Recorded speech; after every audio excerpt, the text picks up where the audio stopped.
The cash hit the nightstand like a verdict. Crisp. Counted. Final. Ginevra Romano didn't look back as she pulled her coat around her shoulders, the silk of last night still warm against her skin. The hotel suite smelled like expensive whiskey, and a mistake she refused to regret. Outside the floor-to-ceiling window, Manhattan glittered like a wound that hadn't healed. She'd paid for one night. One night to answer her husband's open marriage ultimatum with something he'd never expect from his perfectly curated wife. She walked out before the man in the bed opened his eyes. She never got his name. She didn't need it. 6 weeks later, the nausea hit her in the middle of a board meeting. Ginevra braced both hands on the conference table, watched the faces of her husband's associates blur into meaningless shapes, and thought, no, absolutely not. But the test she took at 2 a.m. in the bathroom of their Upper East Side penthouse didn't care what she thought. 2 lines. Pink. Unambiguous.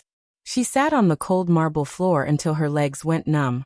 One hand pressed flat against her stomach, and understood with terrible clarity that her one act of rebellion had just become the rest of her life.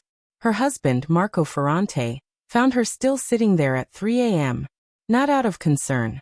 He'd been tracking her location on his phone. He crouched in front of her, suit jacket still on, tie still knotted. He'd been at the club then, with whoever she wasn't supposed to ask about.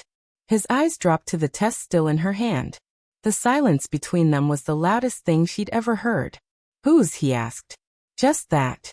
One word. Cold as the tile beneath her. Ginevra lifted her chin. Mini.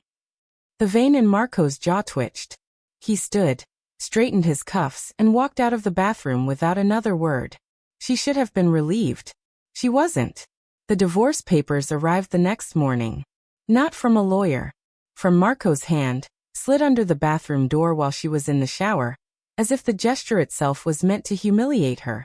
You're not worth a conversation. Ginevra wrapped herself in a towel, picked them up, and read every word. Then she got to the clause buried in paragraph 14, and her blood went cold.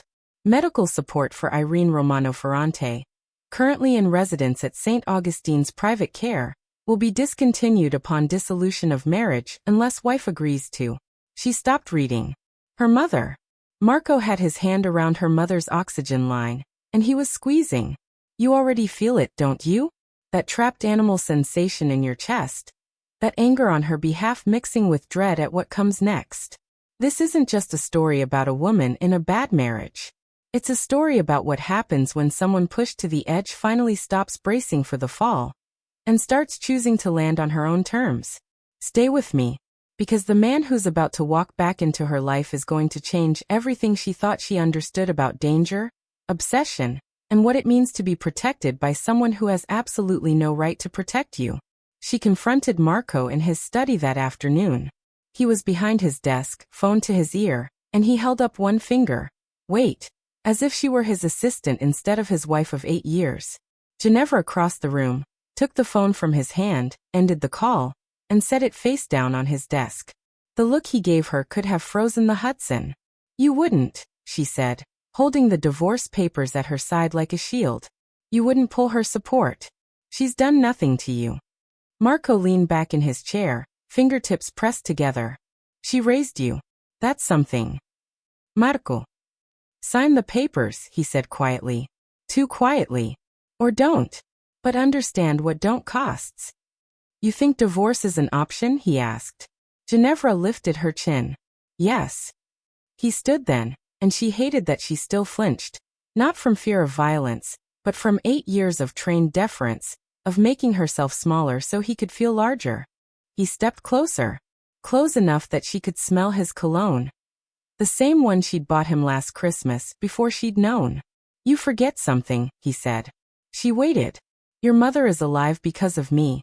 The hospital bills. The private room. The machines keeping her breathing. I paid for all of it. Every cent. He tilted his head. And I can stop. One phone call. That's all it takes. You wouldn't, she whispered. His eyes were granite. Try me. She signed nothing. Instead she walked out of his study, out of the penthouse, and into the November streets with nothing but her coat and her phone and the ice-cold certainty that she was completely, utterly alone. She sat in Central Park until the cold drove her to a coffee shop on 72nd, ordered something she didn't taste and stared at her phone. She had no money of her own. Marco had made sure of that years ago, the way he'd made sure of everything. Her salary from the gallery he'd arranged. Her apartment in his name. Her mother's care in his account. 8 years of careful, systematic removal of every exit. She'd thought she was being loved. She'd been being caged. Her phone buzzed. Unknown number. She almost ignored it.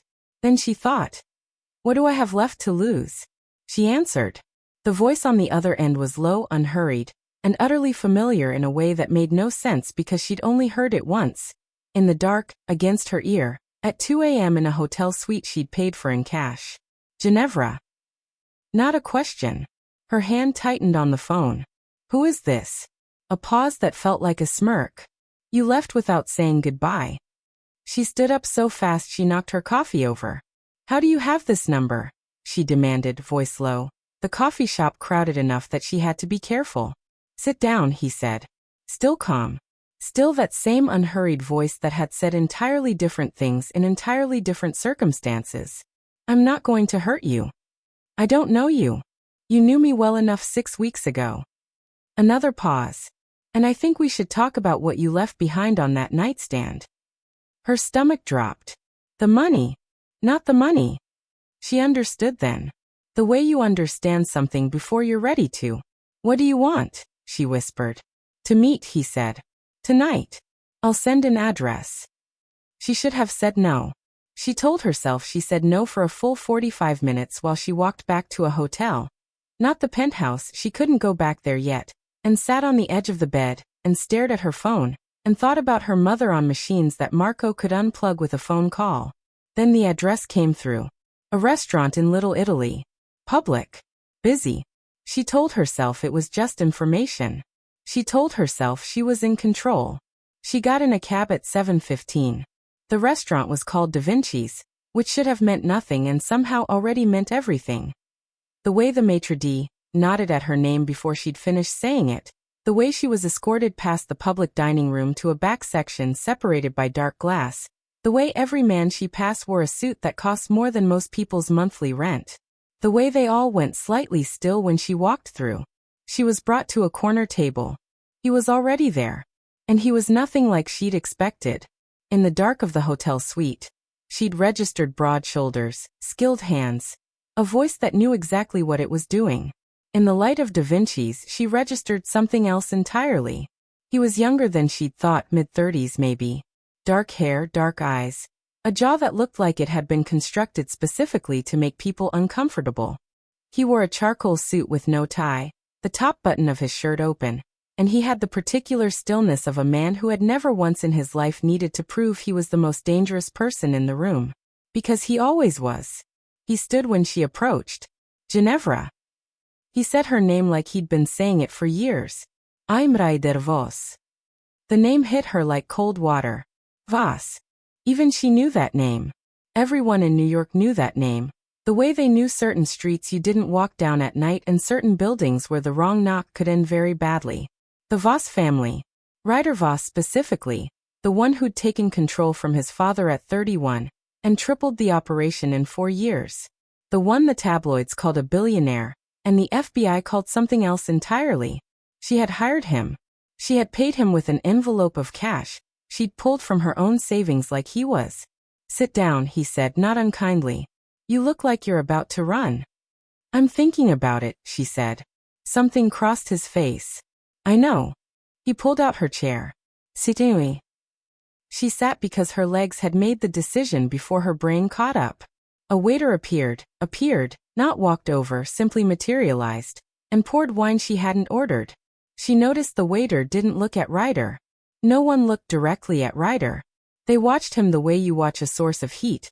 Aware, careful, peripheral. You knew who I was, she said. Not a question. He lifted his glass. Yes. When? Before you walked into that hotel. The wine in front of her suddenly looked like a trap. Then the whole thing was. No. His voice was firm. And for the first time she heard something underneath the calm. Something that cost him to say. I wasn't there for you specifically. I was there for a meeting that went short. The escort service uses the same agency I have an arrangement with. You were, he paused. Unexpected. An arrangement, she repeated. It's not what you think. I genuinely have no idea what to think. He set down his glass. I occasionally provide cover through that agency for intelligence purposes. It has nothing to do with, he stopped. His jaw tightened almost imperceptibly. I'm not explaining myself. That's not why I called you. Then why did you call me? He looked at her directly for the first time. Really looked, the kind of look that took inventory, and she felt it like a hand on her sternum. How far along, he asked. The question landed in the space between them, and neither of them moved. 11 weeks, she said, before she could decide not to. He nodded once. Slowly. Like he'd been calculating. And your husband? Her chin went up. How do you know about my husband? Marco Ferrante, Ryder said, as casually as someone reading a grocery list. Married 8 years, third-generation Ferrante Group, commercial real estate, laundering operation for the Calabrese family out of Newark. He's been in a long-term arrangement with a woman named Daniela Esposito for approximately 4 years. He suggested an open marriage approximately 6 weeks ago. His eyes met hers. Which is when you retained the agency. Ginevra stared at him. You investigated me. I investigated him. A pause. You came with the file. That is, she stopped. Pressed her lips together. That is the most violating thing anyone has said to me in a long time. And I am currently married to a man who threatened to kill my mother, so the bar is extraordinarily low. Something shifted in his expression. He threatened Irene. It wasn't a question. He already knew. The life support, Ryder said. Ginevra felt the blood leave her face. How long have you been watching us? Long enough. He turned his wine glass once, clockwise, then stopped. Marco Ferrante has been skimming from the Calabrese operation for 11 months. They don't know yet. When they find out, and they will. He is going to need leverage. Any leverage. His eyes didn't move from hers. Including a pregnant wife whose baby may or may not be his. The room felt smaller. He'll use the baby, she said. He'll use everything. Ryder's voice was even, unhurried, the tone of a man delivering facts rather than fears. Which means you have a window. Small. Closing. And you're here to what? Offer me a way out. He was quiet for a moment. I'm here, he said carefully. Because that child is mine. The word mine in his voice was the most dangerous word she'd ever heard. Not possessive. Not aggressive. Just absolute. The way you say mine about something you would burn the world down, before you'd let anyone else have. She should have been terrified. She was. She was also something else she didn't have a name for yet. You can't know that, she said. I had testing initiated. He said it without apology. I had a sample from the hotel. I know. You. She almost overturned her chair standing up. You had me tested without my. Sit down. Not a command this time. A request. Barely. I'm not your enemy, Ginevra. You had my DNA taken without my consent. And your husband has his hand on your mother's oxygen line. His voice dropped. Decide which problem you'd like to address first. She sat. Not because he told her to. Because the truth of what he'd just said hit her like a physical thing, and her legs stopped working properly. He was right. She hated that he was right. She pressed 2 fingers to the bridge of her nose, and breathed until the room stopped narrowing. What do you want? She asked again, and this time she meant it differently. This time she was asking with full awareness that the man across from her was not a callboy she'd paid for a night of rebellion. He was something else. Something that had been watching her life like a chess match, and had just placed a piece on the board. Ryder leaned forward slightly. I want the mother of my child protected, he said. I want Marco Ferrante to understand what happens when he threatens something that belongs to me. The last word was soft, almost gentle. And I want you to stop running. She laughed. The sound surprised her. It wasn't a happy laugh. It was the laugh of a woman who had just realized she'd stepped off one sinking ship and directly onto a submarine. You realize, she said, that you're describing replacing one controlling situation with another. Yes. The honesty startled her. At least you're not pretending, she said. I don't pretend. He sat back. I also don't threaten mothers on life support, run laundering operations for Newark crime families, or trap women into marriages while building outside arrangements. He paused. I'm not Marco. You're not better than Marco. No, he agreed. But I'm better for you. And for that child. He touched the base of his wine glass, didn't lift it. Those are two different things. They sat in silence for 30 seconds. In the front dining room, silverware clinked. People laughed. Someone proposed a toast. Normal life 5 feet away. What would this look like? She asked finally. This protection. This arrangement. Ryder considered. You leave the penthouse. Tonight, if possible. Your mother's care transfers to a facility I control, St. Catherine's in Connecticut. Marco cannot touch it. And in exchange? He met her eyes. You stay where I can see you. Until we figure out Marco. Until we figure out Marco, she repeated. And then, something complicated moved across his face. That depends on choices neither of us has made yet. It wasn't an answer. It was a doorway. Ginevra thought about the penthouse. About the divorce papers with their buried claws. About her mother's face, the last time she'd visited. How Irene had held her hand and said, "You look thin, Kara. You look like something is eating you from the inside." Something had been. She thought about the test on the bathroom floor. About the life growing in her body that Marco would eventually weaponize and Ryder Voss apparently considered already decided. She thought about the word mine and the way it had sounded. I want my own room, she said. Ryder nodded once. I want access to my own money. Not yours. Meaning. I'll have your personal account separated from the joint within 24 hours. And I want to be able to leave. His jaw tightened. Just slightly. Define leave. If I decide this is wrong, she said. If I decide you're wrong, I walk. No consecuencias. No. She gestured vaguely at the restaurant. At the men in expensive suits who had carefully been looking away from this conversation. None of this. He was quiet for a long time. Long enough that she started to understand what she was asking. Long enough that she saw, in the slight tension of his shoulders, the too controlled stillness of his hands, that what she'd said had cost him something to hear. That's not a promise I can fully make, he said finally. Not because I'd stop you, but because he exhaled. Because if you leave and Marco finds out where you are before I've neutralized the situation, I cannot protect you from a distance. His eyes held hers. I'm not saying I'd keep you. I'm saying the world I live in doesn't honor the kind of exit you're describing. It was, she thought, the most frightening honest thing a man had ever said to her. All right, she said. She agreed because she had no better options. She told herself that at midnight, when a car, black, silent, conspicuously armored, carried her to an address in the West Village that turned out to be a brownstone on a quiet street that looked entirely ordinary, and was entirely not.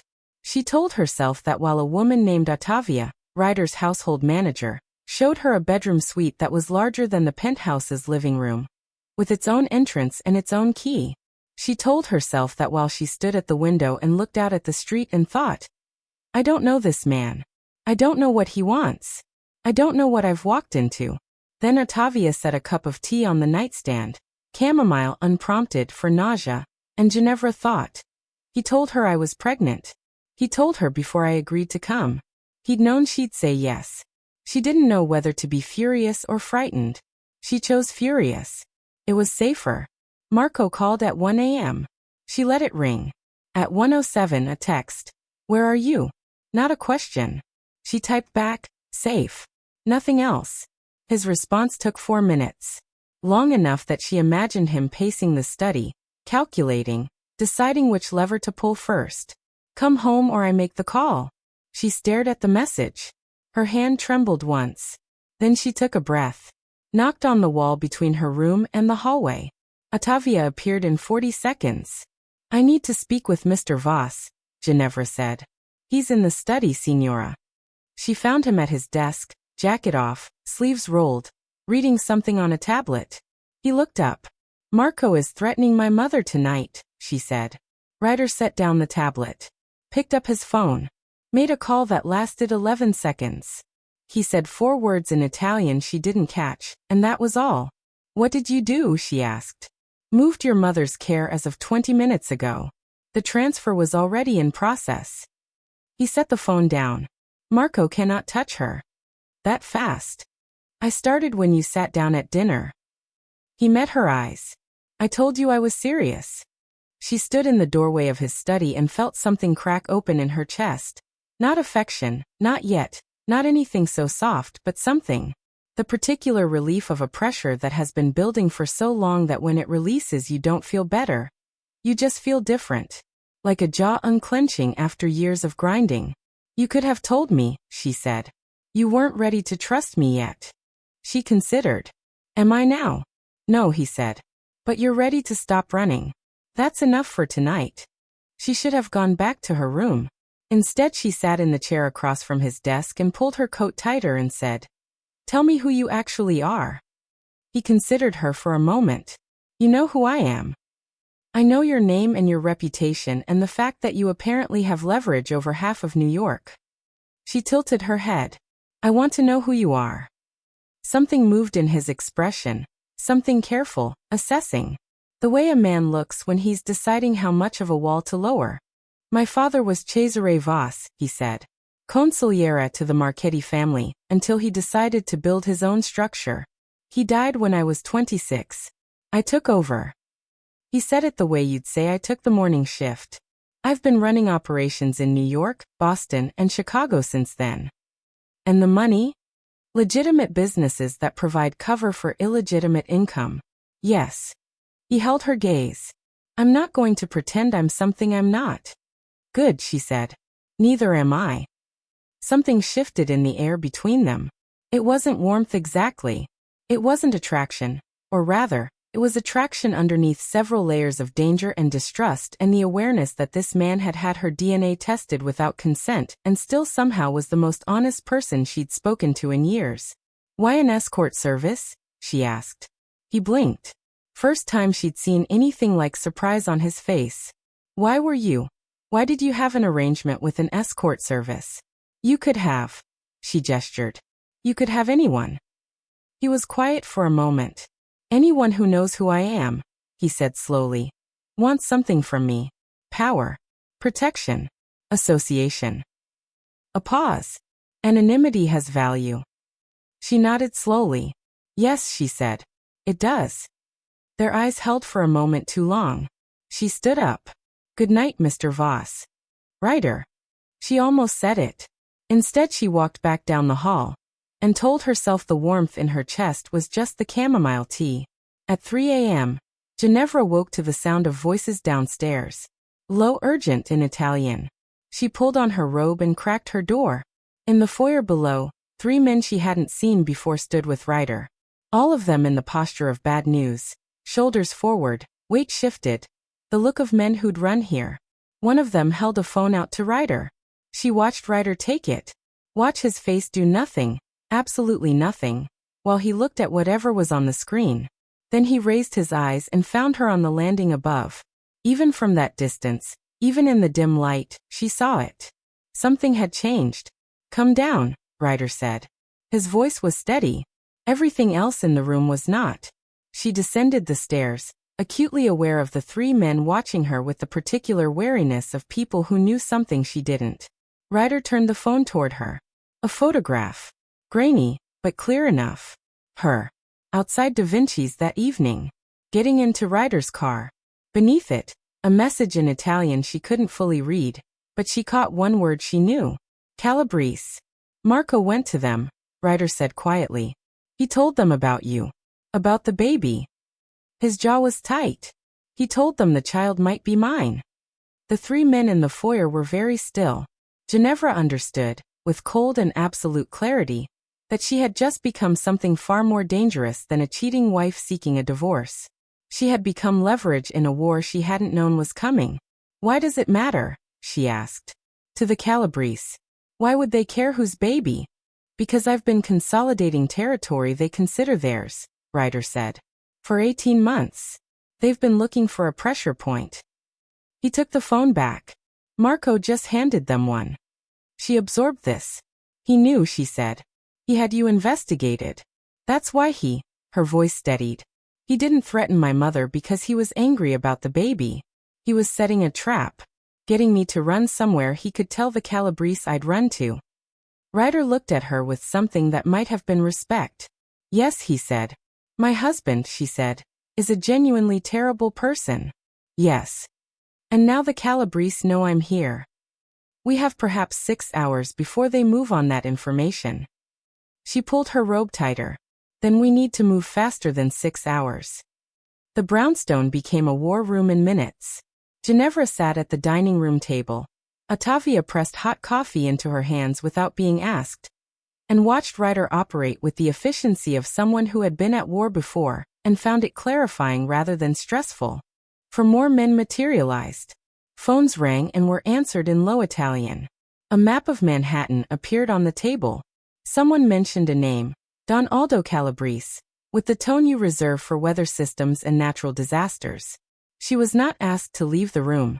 That surprised her. When she glanced up and found Ryder watching her, she said, "Why am I still in here?" "Because you're smarter than most of the people in this room," he said simply. "And you know Marco better than any of us." It was a transactional compliment. It shouldn't have landed the way it did. "Marco's skimming from the Calabrese," she said, leaning forward. "You said 11 months. What does he owe them?" Ryder glanced at one of his men, mid-40s, silver at his temples, the bearing of someone who had attended schools for violence. "Luca." The man, Luca Ferrara, consulted his phone. "Approximately 2.4 million. And he's been covering it how? Moving numbers through the real estate shell companies." Luca looked at her with mild surprise, then recalibrated. "The Ferrante Group properties upstate." Ginevra sat back. "I have the books for those companies." Dead silence. "I'm on the board," she said. "Signatory on 4 of the shell accounts. Marco put me there years ago. Liability shield, I thought. But I've seen every transaction." She looked at Ryder. "I can give you everything he's taken, dated, documented." Ryder looked at her for a very long moment. "You could give that to the Calabrese," he said carefully. "Or you could." She met his gaze. "In exchange for them leaving me, and my child alone." The room recalibrated around her. She felt it happen. The subtle shift in how Luca and the others were standing in relation to her. The way Ottavia in the kitchen doorway tilted her head. Ryder crossed his arms. The corner of his mouth did something that wasn't quite a smile. "You walked in here with no cards," he said. "I walked in here thinking I had no cards," she corrected. "I've been looking at those books for 8 years. I just didn't know what I was looking at. And now I know exactly what I'm holding." She wrapped both hands around her coffee. "So, do we have a deal, Mr. Voss? Or was your offer of protection contingent on me being helpless?" The almost smile deepened. "No," he said quietly. "It absolutely was not." They worked until dawn. Ginevra pulled everything from memory: account numbers, dates, transfer codes, property IDs, and Luca cross-referenced with the documents his team had already compiled. By 4 a.m. they had a financial forensic timeline of Marco's theft that was thorough enough to serve as either evidence or leverage, depending on what you needed it to be. Ryder sat across from her the whole time. He didn't ask unnecessary questions. He didn't mansplain what she was describing. When she used a term wrong, he corrected it once, quietly, and moved on. At 4:47, Luca said, "This is enough." Ryder looked at Ginevra. "Are you sure you want to do this? Once we hand this to Calabrese, Marco." "Marco threatened my mother," she said.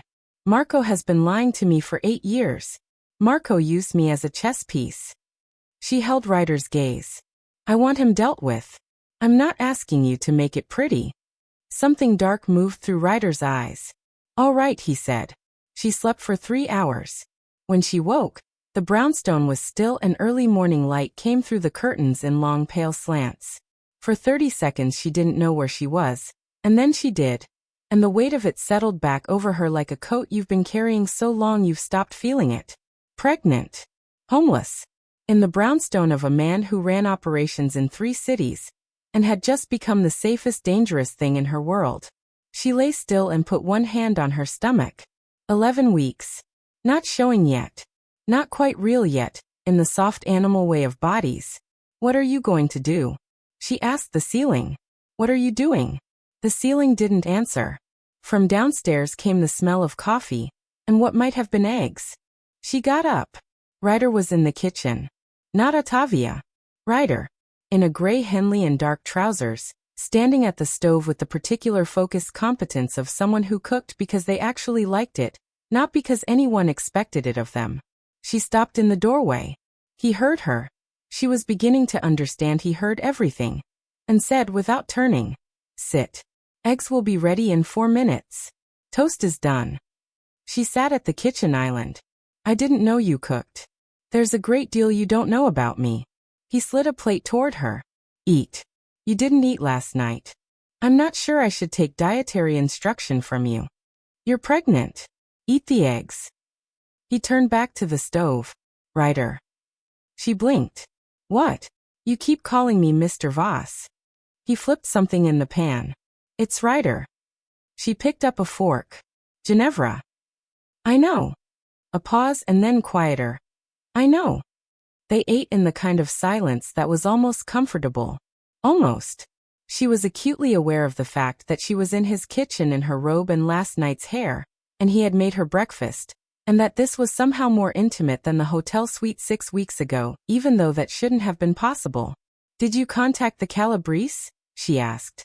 "At 5 a.m. A meeting has been arranged." He set down his coffee. "Today." Don Aldo agreed to a conversation. "What happens at the conversation?" "We present the documentation. We offer it as a courtesy, information they were owed that their own people missed." He said it with precision. "We make clear that you are under my protection, and therefore outside the parameters of any conflict with Marco Ferrante." "And if Don Aldo doesn't agree?" Ryder looked at her steadily. "He will." She understood from his tone that this was not optimism. It was a statement of what would happen, by whatever means necessary. She nodded. "And Marco?" "Marco becomes the Calabrese's problem." A pause. "Which is for him a very significant problem." "Will he be hurt?" she asked. She examined the question as she said it, looking for grief or guilt. Found something more complicated. Not wanting him hurt specifically, but also not willing to spend her energy protecting a man who had threatened her dying mother's oxygen supply. Ryder studied her. "Does it matter to you?" "Not as much as it should," she said honestly. "He will be." He chose the word carefully. "Addressed. What that looks like will depend on how cooperative he is with the Calabrese when they come to collect what he owes." "He won't be cooperative," she said. "Marco doesn't give things back voluntarily." "No." Ryder picked up his coffee. "I suspected as much." The morning light came through the kitchen window and caught the ink on his forearm, just visible below the rolled cuff. She found herself looking at it without meaning to. Dark lines. Something that might have been Roman numerals, and what looked like the outline of a saint. He noticed her noticing. "My father's death date," he said. "And Saint Michael." A pause. "Patron of soldiers." "Were you a soldier?" "In a manner of speaking." He looked at the ink himself, briefly. "All Voss men are." The meeting with Don Aldo Calabrese was set for 2 p.m. It was held at a restaurant on Mulberry Street, Old Little Italy, the kind of place that had been there since before anyone currently eating in it had been born. The dining room was closed to the public. 3 tables were occupied. One by Ryder and Luca, one by Don Aldo and his consigliere, a narrow-eyed man named Ugo Fazio, and one by 4 men near the door who were not eating and not pretending to be. Ginevra sat beside Ryder. She had not been asked to stay home. She had also not been told she could come. She'd simply appeared in the foyer dressed in the clothes Ottavia had procured for her, deep green, professional, composed, and Ryder had looked at her for 3 seconds and said, "Stay close to me." And she had. Don Aldo Calabrese was 71 years old, and looked like someone's grandfather. Which Ginevra reflected he probably was. He had white hair, kind eyes behind thick glasses, and hands that had done things she didn't want to imagine. He stood when she approached, kissed both her cheeks. "Signora Ferrante," he said. "You look like your mother." She almost missed a step. "You knew Irene?" "Many years ago." He gestured for her to sit. Before her illness. A beautiful woman. Very strong. He settled back in his chair. Like her daughter, I think. Ryder's hand was briefly at her lower back. 1 second. Gone. Don Aldo's eyes caught it. Catalogued it. Said nothing. The documentation was presented. Luca laid the files on the table with the careful reverence of someone presenting an offering. Ugo Fazio reviewed them with the speed of a man who knew what he was looking for, and found it immediately. His expression didn't change. His eyes did. Don Aldo didn't look at the files. He looked at Ginevra. You compiled this, he said. From memory, she said. I can provide source documents. You were signatory. On Marco's request. I didn't understand why until recently. The old man nodded slowly, almost approvingly. You could have used this yourself. Gone to authorities. I could have, she agreed. I came to you. Why? She met his eyes. Because this debt is between you and Marco. I'm simply returning what belongs to you. Don Aldo was quiet. Then he looked at Ryder. She's yours, he said. It wasn't a question. Ryder said, yes. The word landed in the room like a stone in still water. Ginevra kept her face neutral. Kept her hands still. Did not look at Ryder. Don Aldo seemed to reach a decision that had nothing to do with anyone else at the table. The kind of decision made in an old man's chest based on 71 years of reading rooms and people and moments. The Voss family and the Calabrese family have no conflict, he said finally. The woman is not part of this business. The child is not part of this business. He folded his hands on the table. Marco Ferrante is very much our business. Ryder inclined his head. Grazie, Don Aldo. Prego. The old man stood. The meeting was over. As simply as that. He paused beside Ginevra on his way out. Touched her hand briefly. Your mother, he said quietly, would be proud of you today. In the car back to the brownstone, she waited until they were moving before she said anything. You said yes. Ryder looked straight ahead. He asked if I was yours, she said. You said yes. It was the right answer for that room, he said. Was it the right answer, or was it your answer? The question sat between them. He turned to look at her. The afternoon light was flat and gray through the car window, and he looked in it exactly like what he was, a man who had built a kingdom with his hands and his name, and the particular willingness to do things other people only threatened. Both, he said. She looked away first. 3 things happened over the following week that she hadn't expected. The first, Ryder gave her a key to every room in the brownstone, including his study. He said nothing about it, just left the key ring on the kitchen island with her coffee one morning. The second, she began reading in the evenings instead of retreating to her room, and he began working in the same room she was reading in. And by the 4th night they were sharing the same space with the particular ease of people who have decided, without discussing it, to stop performing discomfort. The third, she caught him once, watching her with the expression of a man who was trying to solve a problem he hadn't expected to have. She pretended not to see it. She thought about it for the rest of the day. I need to go back to the gallery, she told him at breakfast on the 8th day. He looked up from his phone. No. I'm sorry. Marco still has people watching your Ryder. She set down her coffee. I have a job. I have employees who depend on that gallery. I have a life. One that existed before 6 weeks ago, and needs to continue existing. She held his gaze. I am not a person who hides. He was quiet. I'll have 2 men with you, he said finally. 1, 2. He picked up his phone again. Non negotiable. She opened her mouth. Ginevra. He said her name without looking up. 2 men. This isn't about control. It's about the fact that Don Aldo having decided not to use you as leverage doesn't mean Marco has. She closed her mouth. 2 men, she said. Grazie. She stood, picked up her coffee, and walked out of the kitchen. Behind her, she could have sworn she heard something that might have been a quietly exhaled breath of relief. The gallery, Lucy Ombre, light and shadow, which felt uncomfortably appropriate now, was on the Upper West Side, and it was hers in everything but legal ownership. She'd built its program from 3 artists and a rented space to 22 represented names and 2 floors of meticulously curated contemporary work. Marco had provided the financing. That was the hook, always the hook. She walked in on a Thursday morning with 2 quiet men who positioned themselves with professional invisibility near the entrance, and her assistant, a 24-year-old named Petra, looked up from the desk and said, "You're alive." "We were." She stopped. Looked at the men.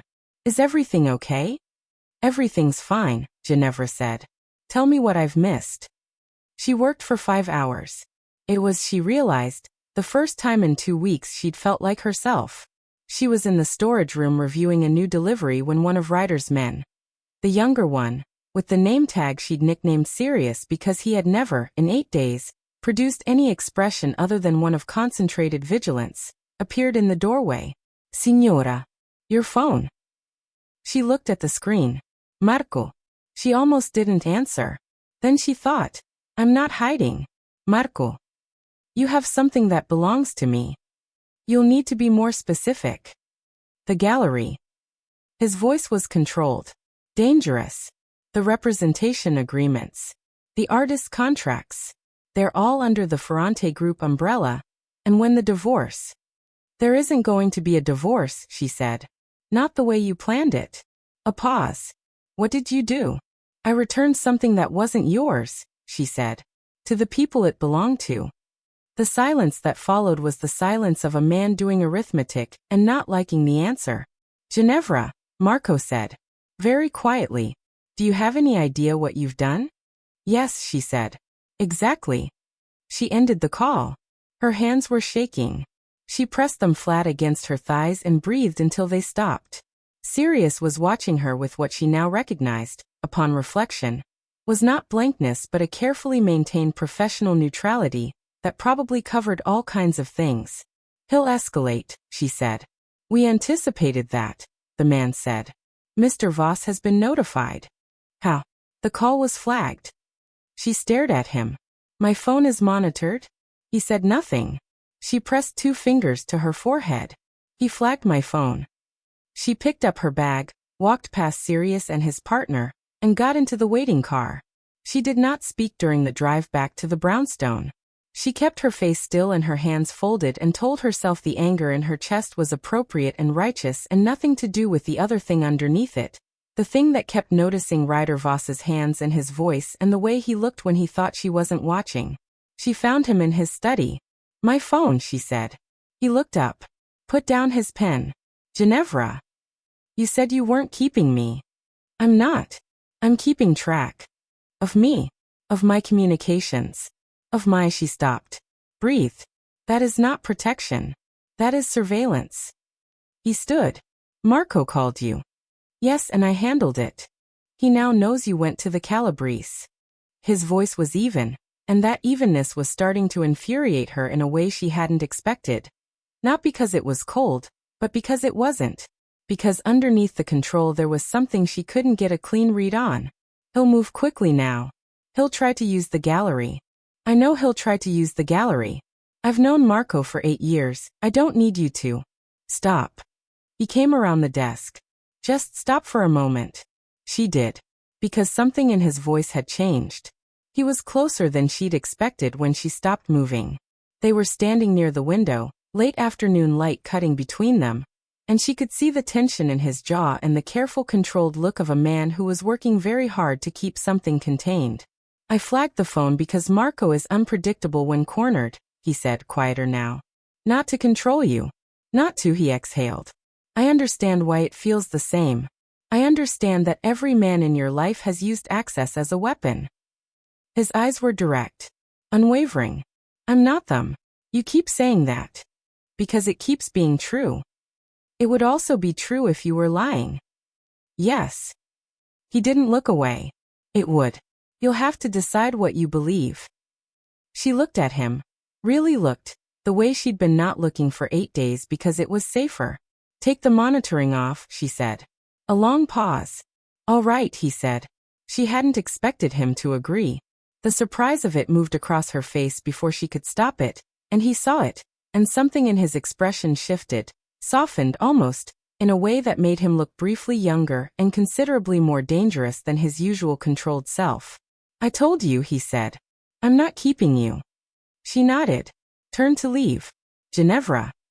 She stopped. Marco made a call tonight, he said. Before yours. To someone inside the Calabrese organization. Someone Don Aldo doesn't know is compromised. He paused. He's not done. He has another play. She turned back around. What kind of play? We don't know yet. His jaw tightened. But I need you to understand that the next move might not come from a direction we're watching. She absorbed this. Then, do you trust Don Aldo? Ryder was quiet for a moment that told her the answer before he said it. I trust his interests to align with mine for now. That's not the same thing. No, she agreed. It's not. She sat back down. That night she dreamed of the hotel suite. In the dream it was the same and not the same. The same city light through the curtains, the same warmth, the same hands, but the man wasn't a stranger anymore. In the dream she knew exactly who she was with, and she didn't leave at dawn. She woke at 3 a.m. with her heart going too fast and the sheets twisted. Pressed her face into the pillow until her breathing evened. Stop it, she told herself. This is not safe. He is not safe. You are sharing his house because you have no better options, not because... From down the hall came the sound of movement. Quiet, measured footsteps. Then silence. Then just barely audible. A knock on her door. One knock. Light. Not insistent. Just, I know you're awake. She lay still for 30 seconds. Then she said quietly, What? Are you all right? His voice through the door. No apology for the hour. No pretense. Yes, she said. Bad dream. A pause. Get some water, he said. I'll make coffee if you want it. She heard him walk back down the hall. She lay there for 10 more minutes, then got up and went to the kitchen. He was already there. They sat at the kitchen island at 3 a.m. with coffee. Decaf. He'd made decaf without being asked, which meant he remembered, which was more than Marco had done in 8 years, and said nothing for a while. Why did you take the case? She asked finally. What case? Me. Why did you, when you could have just left it? Told me about the baby over the phone, or not at all? And why are you doing this? He looked at his coffee. Because I was raised to believe that what you make, you're responsible for, he said. Children. Decisions. Consequences. He turned the mug once. That child exists because I was in that hotel. What happens to that child is part of what I'm responsible for. And me. He looked up. What happens to me, she said carefully. Is that part of your responsibility also? His eyes held something she hadn't seen before, something raw briefly, before he pulled the control back over it. Yes, he said. One word. Not a threat. Not a promise. Both. She went back to bed at 4:15. She lay awake until 5:30 looking at the ceiling, and thinking about the way he'd said yes to Don Aldo in that restaurant. She's yours. Yes. She was not his. She wanted to be very clear with herself about that. She was a woman in an impossible situation who had made a pragmatic choice, and the man she'd made it with was not safe, not good, operating somewhere in a moral register she couldn't fully access. He'd also made her decaf at 3 a.m. because he remembered she was pregnant. She was in significant trouble. On the 9th day, Luca came to the brownstone at noon with the look of a man who had been running on no sleep and bad news. Ginevra was in the sitting room with a book when he arrived. She heard the conversation in the hall. The Italian came fast and low and she couldn't catch it all. And then Ryder appeared in the doorway. Get Ottavia, he said to no one in particular. What happened? Ginevra asked. Marco is in the wind. Ryder's face was composed, but his eyes were doing something she'd learned to read in 9 days. A very specific kind of focused intensity that meant the situation had changed shape. He left the penthouse 6 hours ago. His driver, his usual bodyguards, none of them are with him. She set down her book. He's running. Or repositioning. What's the difference? Ryder looked at her. Running means he's afraid. Repositioning means he has a plan we haven't seen yet. The inside man, she said. The one Marco called in the Calabrese. What do we know? Luca checked his phone. We have a name. Benedetto Varra. 43. Mid-level, been with the Calabrese 12 years. He paused. He has a sister in Red Hook. We think Marco went there last night. Does Don Aldo know about Vera? She asked. Luca glanced at Ryder. Ryder said, not yet. Why not? She pressed. Because we're not certain, Ryder said carefully, that the leak is only Vera. The implication settled over the room. You think there's someone else, she said. Someone closer. I think Marco is too smart to rest everything on a mid-level soldier he's known for 2 months. Ryder crossed his arms. Which means there's another piece. One we haven't located. What does that mean for us? He looked at her steadily. It means we don't tell Don Aldo anything until we know the shape of the whole board. She thought about it for an hour while the brownstone moved around her with the quiet urgency of people preparing for something. Then she thought about Ugo Fazio, Don Aldo's consigliere, the narrow-eyed man who had reviewed the documents at the restaurant, and whose expression had not changed when he found what he was looking for. She went to Ryder's study. Fazio, she said. He looked up. At the restaurant, she said. When Luca showed the documents, he knew what he was looking for. Too specifically, the numbers Marco had been moving were through a subsidiary, 3 layers removed. Anyone finding the skimming would have to trace through 3 shell companies to get there. She paused. Fazio went straight to it. First look. Ryder was very still. He's seen those books before, she said. The silence in the study lasted 4 full seconds. Cazzo, Luca said softly from the doorway, where he'd apparently been standing long enough to hear. Ryder stood slowly. Fazio has been inside the Ferrante operation. Not inside, she said. He is the operation. Marco's been running the Calabrese skimming through Fazio. That's why it held for 11 months, because the man whose job it is to catch it was helping facilitate it. She watched Ryder's face process this. Don Aldo has no idea. And Marco went to Fazio's man Vera to warn him, Ryder said. Not to use him. To warn him. Which means right now, she said. Ugo Fazio knows that we know what Marco took.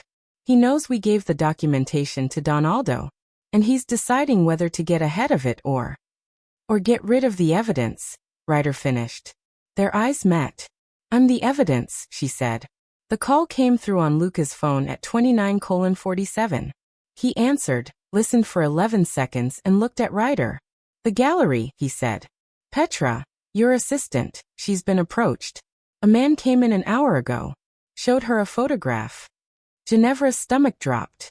Of what? Luca's jaw tightened. Of you. Leaving this address. They have the brownstone, Ryder said. Fazio's people, Ginevra said. How? Marco. Ryder was already moving. He must have had you followed before the Calabrese meeting. We didn't find all his coverage. He was at the desk, phone in hand. We need to move. Now. Move where? He looked at her.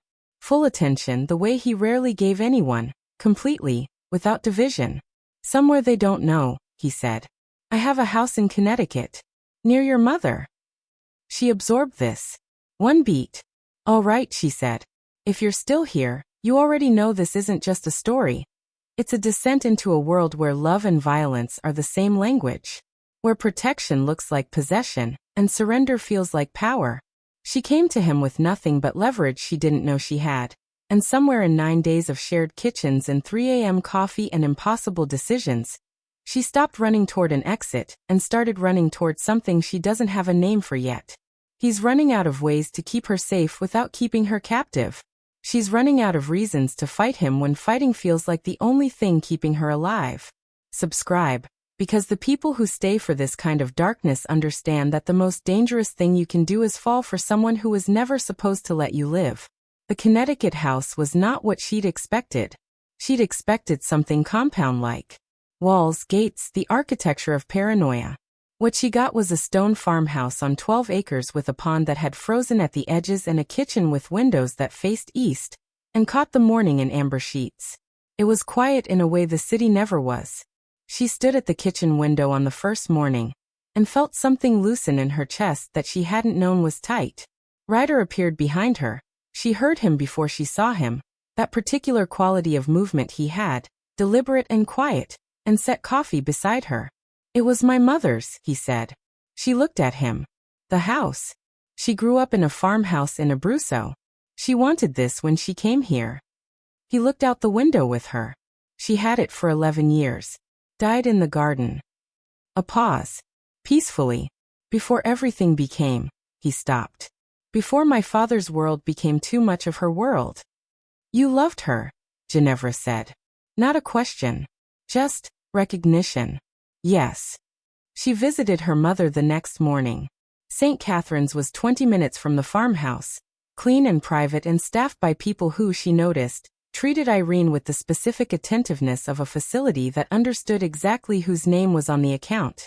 Irene was having a better day. You look different, her mother said, holding Ginevra's hand against her papery cheek. I changed my shampoo. No. Her mother studied her. You look like something stopped chasing you. Ginevra laughed, and it surprised her, real unguarded, like something she'd misplaced and found between the seat cushions. Maybe, she said. Irene glanced past her to the door, where through the small window, one of Ryder's men was visible in the hall. The man who arranged all this, Irene said carefully. He's not your lawyer. No. Is he good to you? Ginevra thought about it honestly. He's complicated. Her mother nodded slowly. The uncomplicated ones, she said, never made anyone feel like that.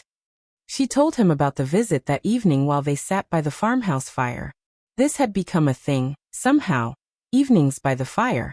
She'd started it because she didn't know what else to do with herself without the city's noise. And he'd joined because apparently Ryder Voss, bilateral terror of 3 metropolitan crime operations, sat by fires in the evenings. With her. My mother thinks you're complicated, she said. She's met me for approximately 10 seconds. Through a window. Ginevra looked at the fire. She has good instincts. Mothers usually do. He turned his glass. Whiskey. Always whiskey in the evenings, once. Is she afraid for you? No. She paused. That's the strange thing. I expected her to be, and she's not. She glanced at him. She wanted to know if you were good to me. He was quiet. What did you tell her? He asked. She looked back at the fire. That you were complicated. That's not the same thing. No, she agreed. It's not. Luca arrived at the farmhouse at 4 p.m. on the second Connecticut day. He had dark circles and 3 days of stubble, and the particular expression of a man delivering a report he would personally prefer not to make. Fazio has moved against Don Aldo, he said. Ryder set down his coffee. Not physically, Luca clarified quickly. He went to Don Aldo this morning. Preemptive. Told him, he paused. Told him that you have been feeding information to the Ferrante operation. That the documents we gave Don Aldo were a manipulation. That you've been positioning to take Calabrese territory by creating a war between Don Aldo and Marco. The room was very still. He flipped it, Ryder said. Completely. Luca looked at his phone. Don Aldo has suspended the agreement of non-conflict. He's calling a sit-down for tomorrow night. All parties. All parties including Fazio, Ryder said. Fazio proposed it. He wants you in a room, Ginevra said. Ryder looked at her. That's what the sit-down is, she said. He can't touch you in your own territory without starting a war he might not win. But if you walk into a room he controls, she met Ryder's eyes. He's not ending the conflict, he's moving it somewhere he has home advantage. Luca made a small sound of reluctant agreement. She's right, he said. I know she's right, Ryder said. Not dismissive. Just already there. So you can't go, she said. I have to go. He set his glass down. If I don't show, Don Aldo assumes Fazio's version is true. I lose the Calabrese relationship permanently. And Marco walks out of whatever hole he's hiding in with protection. And if you do go? His eyes were steady. Then we need to make sure Fazio doesn't control the room. I'll go, she said. Both Ryder and Luca looked at her. To the sit-down, she said. I'll go. She watched their faces do the thing men's faces do when a woman says something they don't like. Listen to me. Fazio's lie depends on framing you as a manipulator who used me to get close to the Calabrese. If I'm in that room, if I tell Don Aldo directly what I told him at the restaurant, What I know, how I know it. Fazio's story collapses. Or Fazio kills you, Luca said. He can't kill me in front of Don Aldo without revealing exactly what he's trying to hide. She kept her eyes on Ryder. I'm the one person in this situation that Fazio absolutely cannot move against openly. I'm a pregnant woman with no family ties to any of this. Touching me makes him look like what he is. Ryder was doing the calculation behind his eyes. She could almost see it. It's the play, she said quietly. I know it's the play, he said. And then lower, almost to himself. Danesione. He fought it for an hour. Not loudly. Ryder Voss didn't do loud, but she felt it in every terse question he asked, every alternative he proposed and then dismissed when she quietly demolished it. Every time he walked to the window and back. She understood, gradually, that the resistance was not strategic. It was something else. Something that lived in the set of his shoulders when he looked at her, and then looked away. If something goes wrong, he said finally, standing at the window with his back to her. Nothing will go wrong, she said. That's not a plan, that's a prayer. Ryder. She stood, crossed to him, stopped 2 feet away, close enough that he turned. I understand the risk. I understand what that room will be and what these men are. I'm choosing to walk into it. He looked at her. The fire behind her, the last light outside. His face doing something complex and unguarded. You've been choosing things, he said quietly. Since the moment you sat down at that restaurant. Things most people wouldn't choose. Most people, she said, haven't had a reason to. His hand came up, briefly, and touched her jaw. 1 second. Barely contact. The barest possible trace. Then he dropped it and looked away. We'll do it your way, he said. The sit-down was at a social club on Arthur Avenue in the Bronx. Ryder's side. Himself, Luca, 2 men, Ginevra. Fazio was already there when they arrived, standing near Don Aldo with the comfortable proximity of a trusted advisor, which he was and wasn't, and the smile of a man who believed he'd already won. Don Aldo stood when Ginevra walked in. The expression on Fazio's face shifted by approximately 2 millimeters. She caught it. So did Ryder. Don Aldo greeted her by name, held both her hands, studied her face with the patience of an old man who had seen many things and trusted almost none of them, and was currently deciding which category she occupied. Signora, he said, I'm told there are questions about what you brought me. There are questions about many things, she said. May I answer them? He gestured for her to sit. Fazio's smile had not changed. His hands had. She noticed. She spoke for 8 minutes. No notes. No documents. Everything from memory, from 8 years of paying attention in rooms where she was supposed to be decorative. She walked Don Aldo through every transfer she could cite, every date, every amount. She explained how she'd had access, Marco's liability shield strategy. She explained why the records pointed to Fazio as a participant, not just a missed observer. The subsidiary she'd cited would have appeared in Fazio's routine review 3 months prior, had he been looking for it honestly. She laid it out with the calm precision of someone who had been holding this knowledge for weeks and had always known, on some level, that this was what it was for. When she finished, the room was quiet. Don Aldo turned to Fazio. Fazio said, she was coached. Yes, Ginevra said pleasantly. By 8 years of marriage to Marco Ferrante, which was apparently the world's most rigorous education in financial fraud. She looked at Don Aldo. Ask me anything. Any number, any date, any property. I'll give it to you.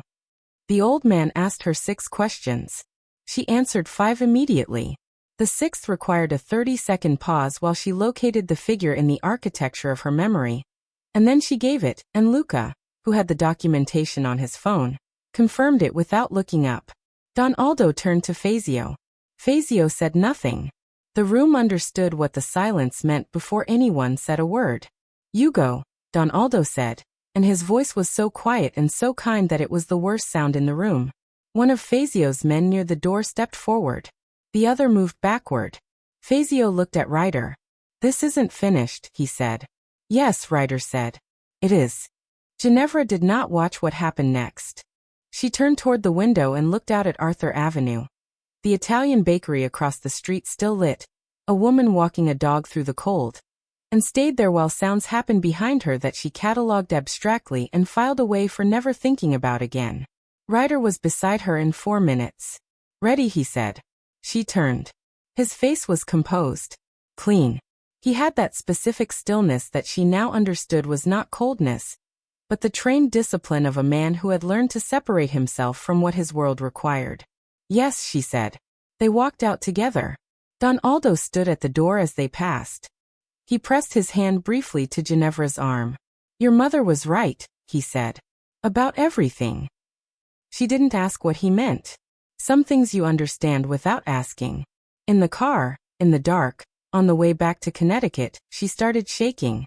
It came from somewhere below the stoicism she'd been wearing all evening. Not fear exactly, or not only fear, but the particular physiological response of a body that had been performing calm for 3 hours and had suddenly run out of performance. Ryder, beside her, felt it. He reached across and put his hand over hers. Not speaking. Not explaining. Just, his hand, warm, covering hers until the shaking stopped. It took 4 minutes. She didn't pull her hand away. When they reached the farmhouse, she said, "Thank you." "For what?" he said. "For letting me do it my way." He was quiet. Then, "You were right. You usually are." She looked at him in the dark of the car. That must be incredibly annoying. Something moved across his face. Something she'd been watching build for 11 days. "Yes," he said. "God help me, yes." She kissed him. She hadn't planned it, or she had, in the way you plan things you've been arguing yourself out of for 11 days, which is to say not at all and entirely. He went still for 1 second, and then he wasn't still at all. He kissed her back with the complete focused attention of a man who did nothing by half, one hand coming up to her face, tilting it, the other at her waist, pulling her closer across the seat of the car in a way that was careful and not careful at all simultaneously. She'd kissed him in a hotel 6 weeks ago, in the dark, not knowing who he was. This was nothing like that. This was knowing exactly who he was and kissing him anyway. He pulled back first. Both of them breathing carefully. "Ginevra," he said. Her name in his voice like that. "Don't say something practical," she said. "I'm trying not to." "Then don't." He looked at her, one long look that she felt in her sternum. And then he got out of the car and came around and opened her door, which was the most Ryder Voss thing she could imagine. The most formal possible gesture in the most charged possible moment. She took his hand getting out. He didn't let go. They walked into the farmhouse like that. Later, in the warm kitchen, with tea because it was past midnight and he'd asked without words, just gestured toward the kettle, she said, "Tell me how this ends." He looked across the kitchen island. "I don't know yet," he said. "Best case. Marco is handled. Fazio's gone. Don Aldo holds to the agreement." He paused. "You're safe. The child is safe. And us?" He was quiet for so long she thought he wasn't going to answer. "That depends," he said finally, "on whether you think I'm salvageable." "Are you asking my opinion or your own?" "I've spent 11 years building something that required me to stop asking certain questions." He looked at his hands. "You make me want to ask them again." She absorbed this. "That's the most honest thing you've said to me. Don't make a habit of noticing that." She almost smiled. "Too late." Luca called at 11 p.m. "Marco," he said when Ryder answered. He surfaced. Ryder put the call on speaker without asking. "Where?" Ginevra said. "LaGuardia. He tried to board a flight to Rome 2 hours ago. The Calabrese had someone watching departures." Luca paused. "They've brought him in." "Is he?" She stopped. "He's alive," Luca said. "For now. Don Aldo wants to speak with you both. Tomorrow." Ryder looked at her across the kitchen. "Tell him tomorrow morning," Ryder said. "Early." The call ended. The kitchen was quiet. "It's almost over," she said. "Yes." He picked up his tea. "Set it down. How do you feel?" She considered the question honestly. Like someone who has been waiting for a shoe to drop for 8 years, and can't quite accept that it's fallen. He nodded once. Understanding without requiring elaboration. "Sleep," he said. "I'll be up." "You don't sleep." "I sleep when the situation allows." He met her eyes. "Tonight it doesn't." She stood. paused beside him on her way to the door. "Come sleep," she said quietly. "I'll be fine." He looked up at her. "Ryder." Soft. Direct. "Come sleep. The house is watched. Luca is 20 minutes away. My mother is safe." She held his gaze. "There's nothing left to guard tonight." The longest pause. "All right," he said. She woke before dawn to the unfamiliar weight of him beside her. The heat, the steadiness of his breathing. And lay very still so as not to break it. He was on top of the covers. Suited, which would have been funny in a different life. He'd fallen asleep within minutes of lying down, which told her everything about how much sleep he'd been running on. She looked at the ceiling. "What are you doing?" she asked herself. "What is this?" And then more quietly, "Does it matter?" She pressed her hand to her stomach. The child inside her. Hers both neither, growing regardless of what she decided. She thought about Irene's face. The uncomplicated ones never made anyone feel like that. She was, she thought, in absolutely spectacular trouble. She fell back asleep. Don Aldo's meeting was at a townhouse on the Upper East Side. The old man's private residence, which was an unusual honor, and something Luca communicated with raised eyebrows that said more than words. They were met at the door by a woman who introduced herself as Rosa, Don Aldo's wife of 47 years. She had gray hair and sharp eyes, and she looked at Ginevra with the specific assessment of a woman who had spent 4 decades reading the people her husband brought into her home. Then she said, "Come, I made coffee. You'll want to sit." Ginevra sat. Rosa put espresso and pastry in front of her without asking. Don Aldo joined them. And he told them what he'd decided about Marco Ferrante. "He owes 2.4 million, Don Aldo said. He has been offered a choice. The money in full within 30 days. Or," he paused, "he signs documents that sever his interest in every Ferrante group holding. All of it. The gallery included. Everything in both your names." Ginevra looked up from her espresso. "If he signs," Don Aldo continued, "the business between us ends cleanly. He leaves New York. He does not return." The old man folded his hands. "If he does not sign, the conversation becomes more complex." His eyes were kind. "For him. The gallery," Ginevra said carefully, "would be signed to you." Don Aldo said, "Alone. In your name. A clean transfer." He looked at Ryder. "We consider this a courtesy to you for bringing Fazio to our attention before it became significantly worse." Ryder inclined his head. Don Aldo looked back at Ginevra. "Is this acceptable?" She thought about 8 years. About the hooks. About the name on every account, every property, every piece of work she'd built. "Yes," she said. "It is." Marco signed within the week. He had no choice and he knew it. What the Calabrese presented him with was not a negotiation. It was the architecture of his options, laid out with the loving precision of people who had counted the exits first. He signed everything. Then he was on a plane to Naples. Ginevra heard about it from Luca, who delivered the news with the brevity of a man reporting weather. Factual, finished. She sat with it for an hour in the farmhouse kitchen. 8 years. The man she'd built a life beside, or tried to.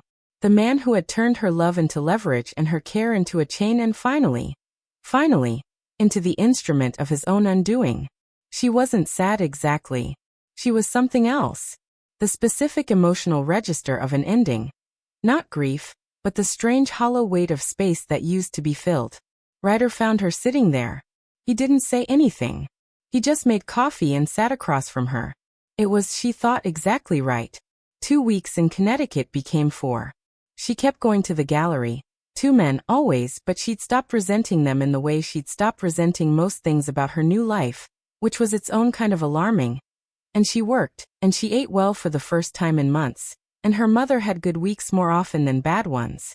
And she and Ryder existed in the particular charged equilibrium of 2 people who had kissed once in a car and not since, and who both knew it was not a question of if, but of when and whether the when would break something, and who were, perhaps for the first time in both their lives, in no hurry to force the answer. She was 15 weeks pregnant. Starting to show.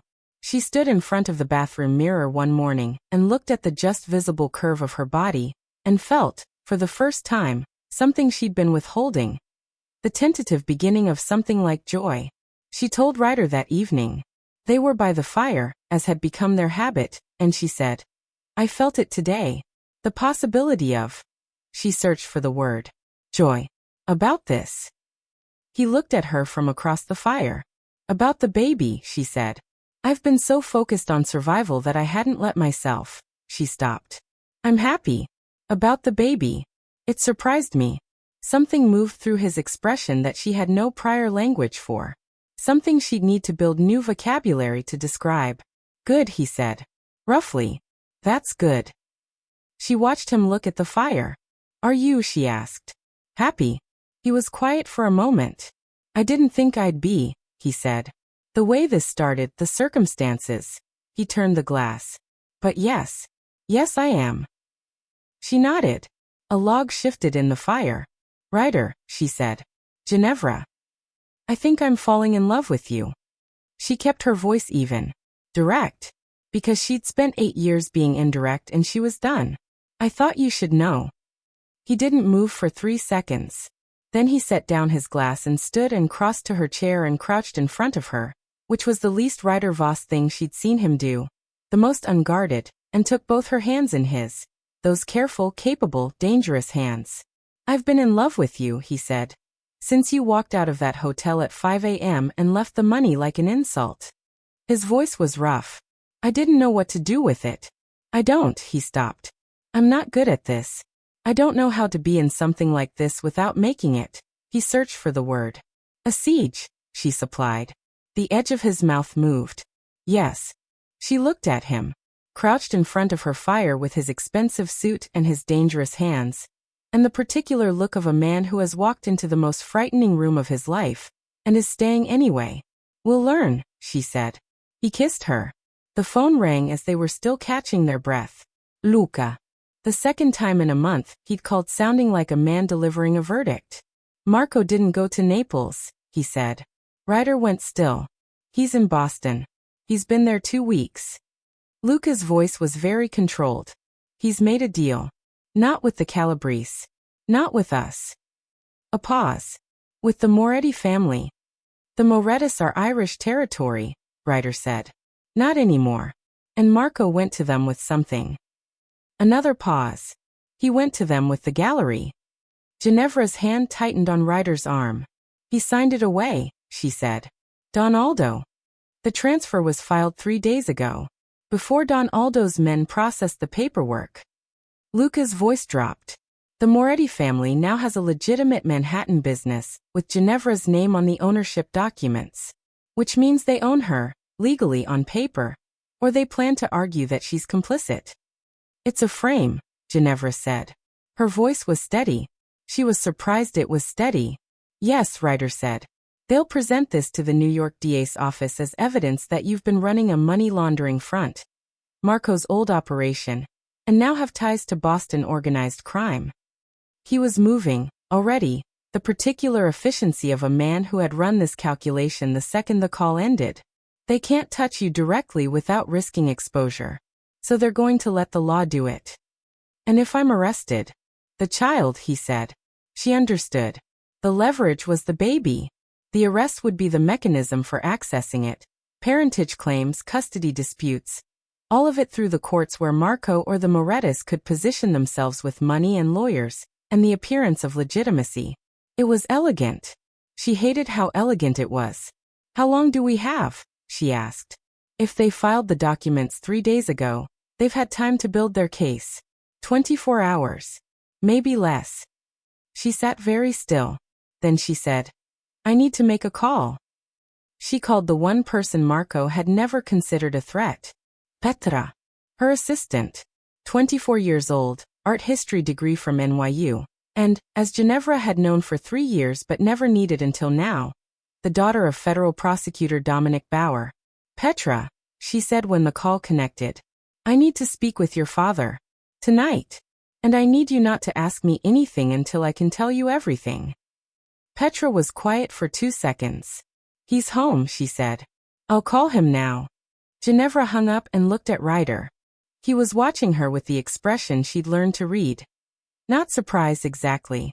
More like the satisfaction of a man who has been correct about something for a long time and finds confirmation exactly as painful as expected. You're going to the FBI, he said. To a federal prosecutor, she corrected. With everything I have on Marco's operation. The documentation, the accounts, the transfers, all of it. She held his gaze.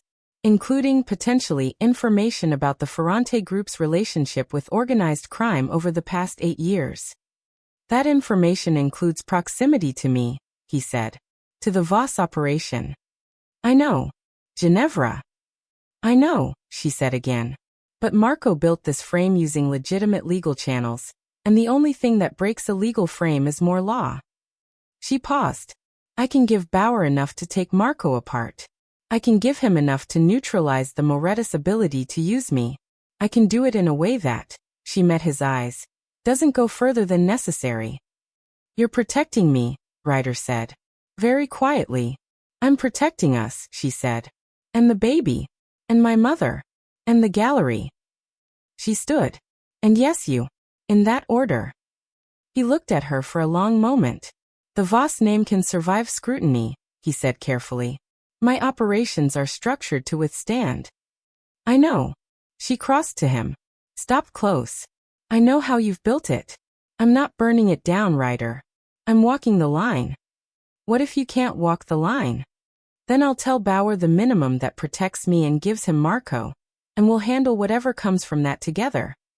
She lifted her chin. But you don't get to make this decision. It's my name on that gallery. My name on those ownership documents. My body carrying this child. She held his gaze. It's my choice. He breathed out slowly. It's your choice, he said. The meeting with Prosecutor Dominic Bauer happened at 9 p.m. in a federal building in Lower Manhattan. Ginevra went alone. She'd fought Ryder on this for 20 minutes, the most direct conflict they'd had. Standing in the farmhouse entry hall with their coats on and neither of them moving. If you're in that room, she said, Bauer will want to know why. It gives him a direction we don't want him looking. If I'm not in that room, then I'm a woman who walked into a federal prosecutor's office voluntarily with financial documentation of her estranged husband's crimes, she said. Which is exactly what I am. Which is the cleanest version of this story. He'd held her gaze for 4 full seconds. Luca will be in the building, he said. Fine. If anything. Ryder. She put one hand on his chest briefly. Trust me. He covered her hand with his. Pressed it once. Go, he said. Prosecutor Bauer was 53, former NYPD, the kind of man who had sat across from liars for 30 years and could identify the difference between performance and truth at approximately 50 paces. He listened for 40 minutes. Then he asked questions for another 40.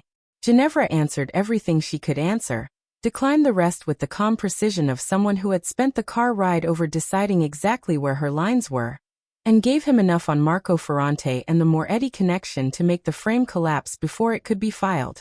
At 11:15, Bauer sat back in his chair. You understand, he said, that this puts you in a complicated position. Yes. The gallery ownership dispute, the Ferrante Group documents, these are going to generate attention. I understand. He studied her. Is there anything else you want to tell me, Mrs. Ferrante? Anyone else involved in? No, she said. Clearly. Calmly. The documentation I've provided covers everything relevant to this matter. He held her gaze for a moment. All right, he said. I'll be in touch. She walked out of the federal building at 11:28 p.m. Luca was leaning against a car across the street. She walked over. Well, he said. He'll take it, she said. Marco's frame won't hold. Bauer will get ahead of the Morettis before they can file anything. She pressed her fingers to her temples. He's going to investigate the Ferrante Group thoroughly. And the Voss connection? Stays where it is. She looked at Luca steadily. The documentation I gave him ends at the Ferrante Group's operations. It doesn't point anywhere we don't want it to. Luca studied her for a moment. You walked a very tight line, he said. Yes. Most people couldn't have done that. Most people, she said, haven't spent 8 years getting very good at navigating rooms full of men who think they're the only ones keeping score. He opened the car door. She got in. Ryder was waiting at the farmhouse. Not pacing. Ryder didn't pace.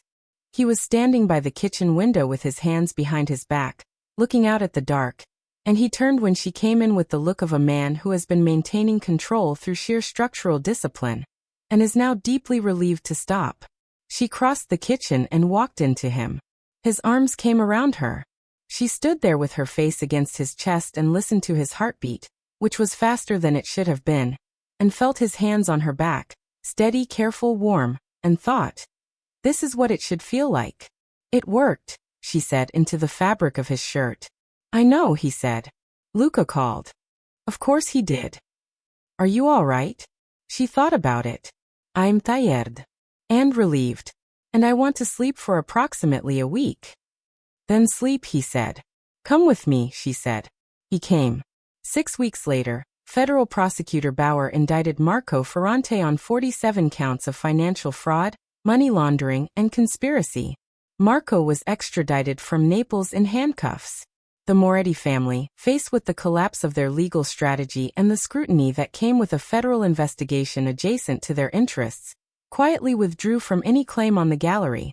The gallery, Luz y Ombra, was transferred cleanly into Ginevra's name alone. Her lawyer, her own this time not Marco's, filed the paperwork on a Thursday morning, and Petra sent her a picture of the framed certificate on the wall. She was 17 weeks along. She told Ryder over dinner. He looked at the photo of the certificate for a long time. It's yours, he said. The way it should have been from the start. Yes. She folded her phone away. The way a lot of things should have been. There was still the question of what they were. It lived in the farmhouse with them, comfortable enough now that it didn't require urgency, but present enough that it needed eventually to be named. She brought it up on a Sunday morning, over the eggs he'd made. This had become a thing, him making eggs on Sunday mornings, which was so domestic and so unlikely that she sometimes looked at it sideways to make sure it was real. I want to go back to New York, she said. He looked up. Not to leave, she said quickly, then paused. Or not only, but I need the city, the gallery, my life. She met his eyes. And I want to know what that looks like. With you. Specifically. He set down his fork. What do you want it to look like? He asked. I want my own space, she said. Within. I want to be with you, but I want a life that's mine, that you don't organize from the edges. She paused. Not because I don't trust you. Because I've spent 8 years not having that. And I can't. I won't do that again, even with someone she stopped. Love, he finished. Yes. He was quiet for a long time. The Sunday eggs went cold. She waited because she'd learned, in 17 weeks, 16 of which had been extraordinary and terrifying and the closest she'd come in her adult life to feeling genuinely held, that Ryder Voss didn't speak until he'd said something true. I don't know how to not, he stopped. I was raised in a world where people who aren't contained are people who get killed. The impulse to organize, manage, keep close, it's not control for its own sake. It's, he exhaled, fear. For you. It's fear. She'd known this. She'd known it was fear. But hearing him say it directly was something else. I know, she said gently. I don't know how to turn it off, he said. You don't have to turn it off, she said. You have to trust that I'm not made of glass. She reached across and put her hand over his. I've walked into rooms full of organized crime figures. I've given testimony to a federal prosecutor. I'm carrying a Voss, which I imagine is not without its own particular set of complications. She met his eyes. I am not fragile. I just need you to know that. He turned his hand over and held hers. I know, he said. Do you? I'm learning. They went back to New York in March. Not to the brownstone, to a townhouse on the West Village street they'd driven past once when she'd first arrived. A house on a quiet block with a garden in the back and east-facing windows and enough space for the life that was coming. Her rooms. His rooms. And the ones in between that were being argued about in the pleasurable low-stakes way of two people who have already decided. She hung the gallery certificate in the kitchen. He didn't say anything about it. He just looked at it once, and she saw the expression on his face, and felt something settle in her chest like a stone finding the bottom of clear water. The baby was born in July, A girl. 6 pounds 9 ounces. Dark hair, Ryder's, and Ginevra's precise assessing eyes.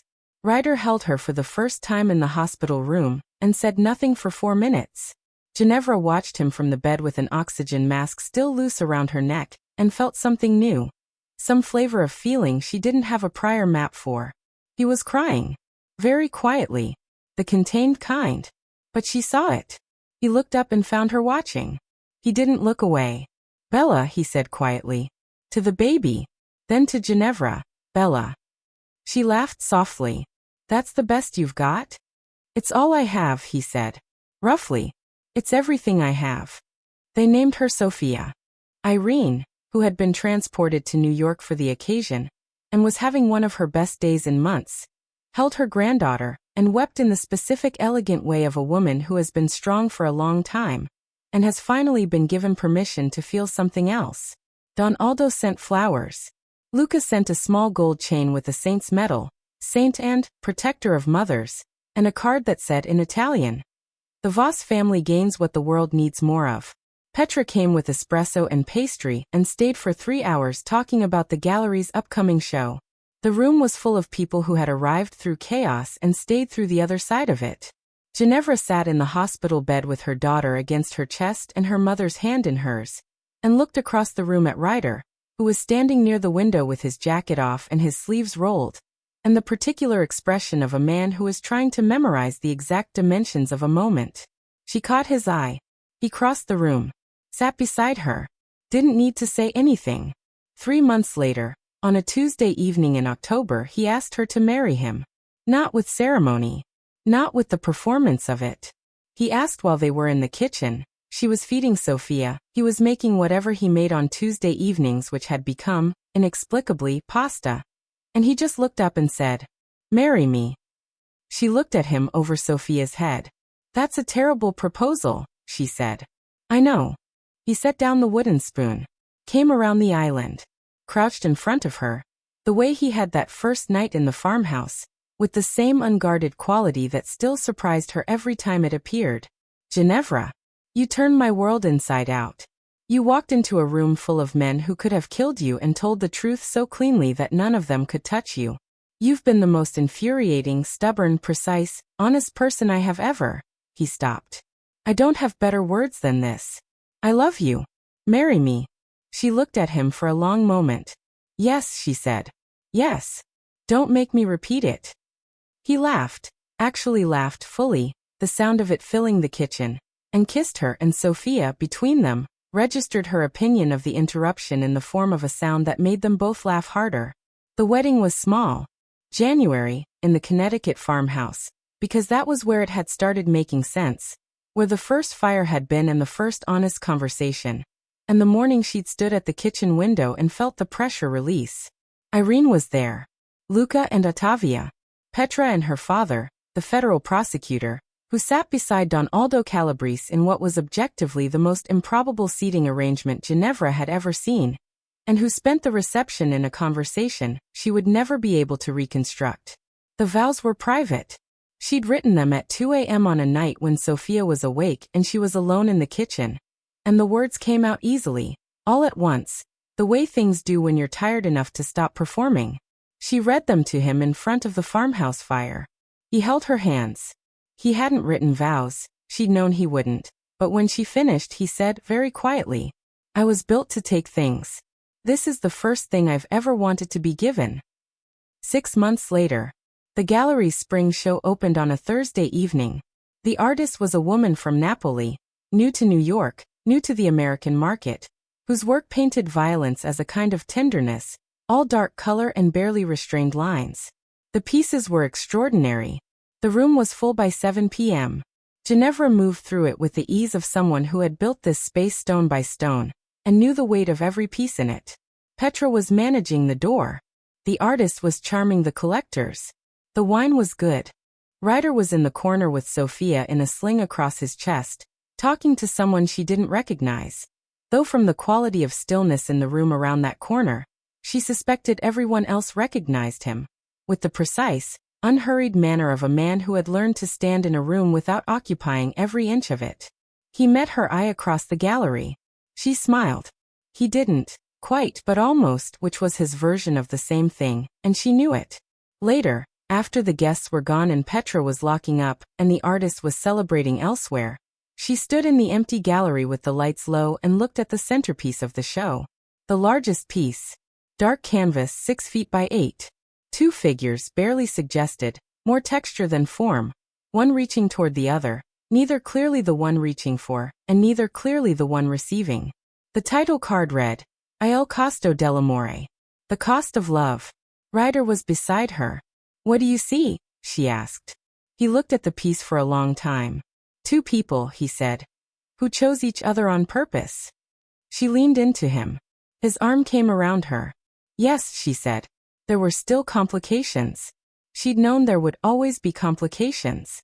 She'd chosen this with full knowledge of what his world was, and what it required, and the permanent fact of it. The Voss operation continued. He didn't bring it home. Not in the way Marco had brought his other life home, as a silent contamination, but she was not naive enough to believe it didn't exist. She'd made her peace with the line between them. Or, she'd made her peace with the fact that it was not a line but a gradient, and she stood on her side of it with her gallery and her mother's good days and Sophia's dark eyes, and the particular life she'd built from the wreckage of the one she'd tried to escape. Some mornings she'd wake before him and lie in the gray light and think, I did not come here safely. This is not safe. And then she'd feel his hand at her waist, even asleep, even unconscious, pulled toward her, and think, but it is mine. And I chose it. That, she'd learned, was the whole of it. Marco's trial ran 6 months. She testified for 2 days. She was professional, precise, devastating, which is to say she told the complete truth, which was more damaging than anything a prosecutor could have constructed.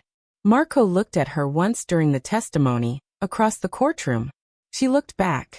She had nothing left to give him. No anger. Anger requires ongoing investment. No grief. Just the clean, flat recognition of something that had been wrong for a long time, and had now been correctly named. He received 18 years. She drove back to the gallery afterward, walked in, went to her office, sat down. Petra appeared in the door with coffee. Done. Petra said. Done, Ginevra said. Petra set down the coffee and said, without ceremony. Good. The Napoli artist wants to know about a follow-up show. She laughed. She picked up her phone. She went back to work. That evening, Ryder found her in the garden of the West Village townhouse. Warm enough. Sophia was asleep. The garden was small and specific, and she'd planted things in it that her mother had named for her as a child. Sage, rosemary, a rose climbing the back wall. He sat beside her on the stone bench, and she told him about the verdict. He listened. Then he said, How are you? She thought about it properly. Not the easy answer. I'm free, she said. From that specifically. The weight of, she exhaled. 8 years and the fear of it, and what he might do. It's gone. She paused. The rest of my life is very much still here. Yes, he said. Is that enough for you? She asked. Oh, I want the complicated life, he said. I want your complicated life. His eyes were direct. I did not fall in love with someone simple. Simple would have walked out of that hotel room at 5 a.m. and never thought about it again. He paused. You walked back into every room. I did, she said. Keep doing that, he said. I will, she said. She reached over and took his hand. They sat in the May garden while the light went from gold to blue to the specific soft dark of a city evening, with the rose climbing the wall behind them and the sage smell in the air, and Sophia asleep inside, and the life they'd built around them like something grown rather than constructed. It was not simple. It would never be simple. It was, she reached for the word, necessary. The way certain things are necessary. The way breathing is necessary, not because it's peaceful but because without it everything stops. This was necessary. This man, this choice, this complicated imperfect life. She wouldn't have chosen differently. Not even the beginning. 1 year after Sophia's birth. She and Ryder stood in the Connecticut farmhouse kitchen. His mother's kitchen, her kitchen now their kitchen, making Sunday eggs. Which was still a thing. Which would always be a thing, she suspected. Until one of them stopped being able to make it. Sophia was in her high chair conducting a serious investigation into the properties of a soft piece of toast. The light through the east window was amber and long. "She's going to be terrifying," Ryder said, watching Sophia's focused expression. "She's already terrifying," Ginevra said. "She gets it from you. She gets it from you. I'm charming." She handed him a plate. "You're the one who walked into rooms and made people go still. You did the same thing in a federal prosecutor's office. Completely different skill set. Is it?" She paused. Considered. "No," she said. "I suppose it isn't." He smiled. Fully. The kind he still surprised her with when it appeared. She smiled back. Irene came for Easter that year. She was weaker than she'd been. The machine still, always, the careful management of a body that had fought for years, but she was present in the way that mattered. Her eyes sharp, her hands warm, her voice the exact same voice that had said the uncomplicated ones never made anyone feel like that. She held Sophia on her lap for an hour. She held Ginevra's hand afterward and said, "You look like yourself." "I feel like myself," Ginevra said. "That took a long time." "Yes," she agreed. "It did." Her mother looked across the table to where Ryder was watching them with the expression she'd learned to read. The one that meant he was trying to memorize the moment again. "He loves you the way your father loved me," Irene said quietly. "Completely and terribly, and with no gift for showing it prettily." Ginevra laughed. "No," she agreed. "He really doesn't. It's better this way," her mother said. "The pretty ones always look so easy." She smiled. "Nothing worth having is easy. Nothing worth having is easy." She thought about it that night, lying in the dark while Ryder slept beside her, and Sophia made small sounds in the monitor, and the Connecticut dark was complete and quiet. She thought about the hotel suite and the cash on the nightstand, and the choice she'd made in anger that had turned out to be, improbably, the most accurate decision of her life. She thought about the Calabrese restaurant and the farmhouse and the federal building and the gallery. She thought about a man who had investigated her as a file attachment, and somehow ended up as the person she trusted most in the world. She pressed her hand to his chest, lightly, not waking him, and felt his heartbeat. Steady. Constant. Like a thing that had always been there, and was simply now audible. She closed her eyes. Spring. 2 years later. Sophia was running in the farmhouse garden, running with the absolute committed velocity of a 2-year-old, who has discovered that movement is possible. And Ryder was behind her with the focused vigilance of a man who had spent decades navigating rooms full of genuine threats and had found, to his apparent bewilderment, that chasing a small person through a garden was the most meaningful application of those skills. Ginevra watched from the kitchen window. She was 3 months along with the second. They hadn't planned it, or rather they hadn't talked about it in advance, which with them was more or less the same thing as planning, since their lives had always moved ahead of their words. She'd told him the same way she'd told him everything important. Directly in the kitchen over coffee, watching his face. He'd been quiet for exactly 4 seconds. Then he'd kissed her. Don Aldo Calabrese died in November of that year. Peacefully at home, with Rosa beside him. The city shifted in the way it shifts when someone who has held a great deal of it in place for a long time is gone. Tectonic, subtle, felt more than seen. Ryder attended the funeral. Ginevra stood beside him in the church on Mulberry Street, dressed in black, and felt the weight of a world she had not chosen but had navigated, and had survived, and had somehow made something of. Rosa pressed her hand at the reception. "He liked you," she said. "Aldo didn't like many people." "I know," Ginevra said. "He said you reminded him of how this city used to be." Rosa tilted her head. "Before everyone got so careful." Ginevra thought about this. "I've never been particularly careful," she said. Rosa smiled. "No," she said. "That's why." She and Ryder walked home from the funeral. Through Little Italy, past the restaurant where they'd first sat across from each other, past the street where the car had been parked the night she'd kissed him, past the places that had been the coordinates of everything. Manhattan in November. Cold gray, impervious to personal history. "What are you thinking?" he asked. "That it's strange," she said. "How it all looked from the outside. How it was supposed to go. And how it went instead." "Better or worse?" She considered. Necessary, she said again. He looked at her with the expression that still surprised her when it appeared. Even now, even after everything. Yes, he said. He took her hand. They walked. There was a moment. Years later, she would struggle to place exactly when, because the life they lived did not organize itself into clean chapters. When she understood that she had stopped waiting for the other shoe. She had spent so much of her life braced for the next wrong thing. The next trap. The next revelation of a man she thought she knew, showing her the shape of what he actually was. And Ryder Voss was not a good man.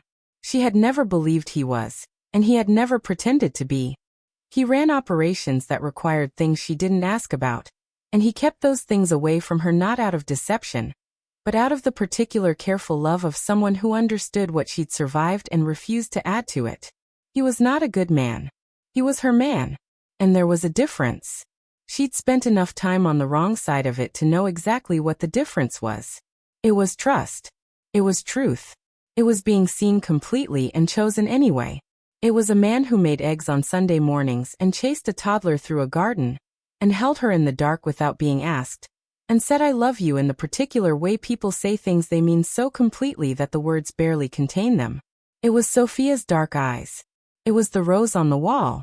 It was the gallery certificate in the kitchen. It was all of it. She was in the Connecticut farmhouse garden. Late summer. Warm. The second child was asleep inside. A boy, this one 3 months old, who had arrived in the world with Ryder's gravity and her stubbornness already visible, which Luca had observed with what passed, for Luca, as delight. Sophia was beside her, helping plant something, in the approximate way of a 3-year-old helping, which involved mostly holding dirt and asking questions. Ryder came out the kitchen door. Stopped. Looked at them both. She looked back at him over Sophia's dark head. His dark hair on their daughter's head. Her precise eyes in Sophia's face. Their whole improbable particular life compressed into the child between them. And she thought, I paid for one night. I got the rest of it. He crossed the garden. Sat beside her in the dirt without worrying about his clothes. Sophia climbed immediately into his lap, which she did with the absolute confidence of a person who has never once been dropped. Ginevra pressed her shoulder against his. He turned his head. What? He said. Nothing, she said. Everything. She looked at the rose on the wall, climbing higher every year. Il costo dell'amore. The cost of love, he said. Yes. She looked at him. Worth it. He held her gaze. Yes, he said. The garden was warm. The life was theirs. If this story found you when you needed it, when you were somewhere between the life that trapped you and the life you couldn't quite let yourself want, pass it on to someone who understands that some love stories are written in blood and sealed with sacrifice. Ginevra Reed walked into a room full of dangerous men, told the truth, and built something real from the rubble. Ryder Voss learned that the hardest thing you can do is not conquer a territory. It's earning the right to stay in a room with someone who sees you completely and doesn't flinch. If you've ever been caught between the monster you should fear and the man you can't stop wanting. If you've ever chosen the complicated thing over the safe one and found, on the other side, that it was the truest choice you'd ever made, you belong here. Subscribe so these stories keep finding the people who need them. And if you want to know what comes next, for Sophia, for the world these two built, for the beautiful dangerous life that doesn't end when the camera does, tell me in the comments. Because in this world, nothing is ever truly over. And some things, the ones that cost the most, last the longest.